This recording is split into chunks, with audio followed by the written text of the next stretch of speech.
राज्यातील high voltage लढतींमध्ये अहमदनगरमधील Vikhe Patil विरुद्ध निलेश लंके या लढतीकडेही महाराष्ट्राचं लक्ष लागलंय।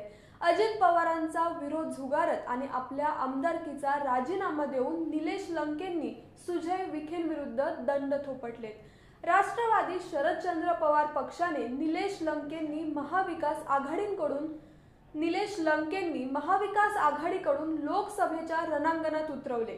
त्यामुळे लंके विरुद्ध विखे असा सामना अहमदनगर जिल्ह्यात चर्चेचा आणि प्रतिष्ठेचा ठरलाय।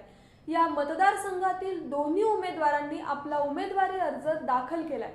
त्यामुळे या अर्जासोबत आपल्या संपत्तीचं विवरणपत्रही जोडण्यात आलंय।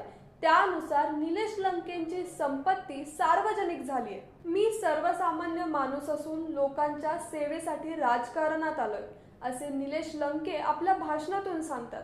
त्यामुळे साहजिकच त्यांची संपत्ती किती हे जाणून घेण्याची उत्कंठा त्यांच्या मतदारसंघासह राज्यातील इतरही नागरिकांना आहे। लंकेंनी साध्या पद्धतीने आपला उमेदवारी अर्ज दाखल केलाय, त्यासोबत संपत्तीचे विवरणपत्रही जोडले। मी आधीपासूनच सांगितलं आहे की मी समाजासाठी काम करतो। माझ्यावर अनेकदा आरोप झालेत की इथे माझी प्रॉपर्टी आहे, तिथे माझी प्रॉपर्टी आहे। मी तर सांगितलं होतं माझी प्रॉपर्टी दाखवा, मी उमेदवारी अर्ज देखील भरणार नाही, असे महाविकास आघाडीचे उमेदवार निलेश लंके यांनी प्रतिज्ञापत्रातील संपत्तीवर बोलताना म्हटलंय। निलेश लंके यांनी सादर केलेल्या प्रतिज्ञापत्रात त्यांची संपत्ती कमी झाल्याचे दिसून येत आहे। विशेष म्हणजे त्यांच्यावरती संपत्तीच्या तुलनेत कर्ज देखील मोठ्या प्रमाणात आहे। निलेश लंके यांनी सादर केलेल्या प्रतिज्ञापत्रामध्ये त्यांची एकूण संपत्ती 44,32,000 रुपये एवढी असल्याचे दिसून येते। विशेष म्हणजे या संपत्तीपैकी त्यांच्यावर तब्बल 37,48,000 रुपयांचे कर्जही आहे। समाजासाठी काम करणाऱ्या व्यक्तीला कधीही संपत्तीचा मोह नसतो।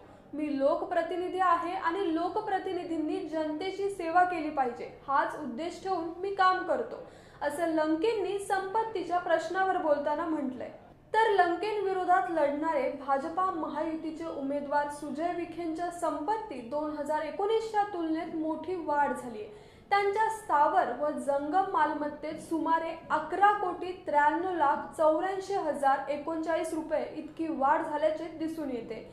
या अर्जासोबत जोडलेल्या प्रतिज्ञापत्रावर उमेदवारांचे मालमत्तेचे विवरण देण्यात आले असून विखेंच्या संपत्तीत 6,03,93,897 तर स्थावर मालमत्तेमध्ये 5,89,90,142 रुपयांची वाढ झाली आहे। त्यानुसार सुजय विखेंची एकूण संपत्ती आता 11,93,84,000 रुपयांवर पोहोचली आहे। या व्हिडिओवर तुम्हाला काय वाटतंय? तुमची प्रतिक्रिया कमेंट बॉक्समध्ये नक्की कळवा आणि चॅनलला सबस्क्राइब केलं नसेल तर सबस्क्राइब देखील करा।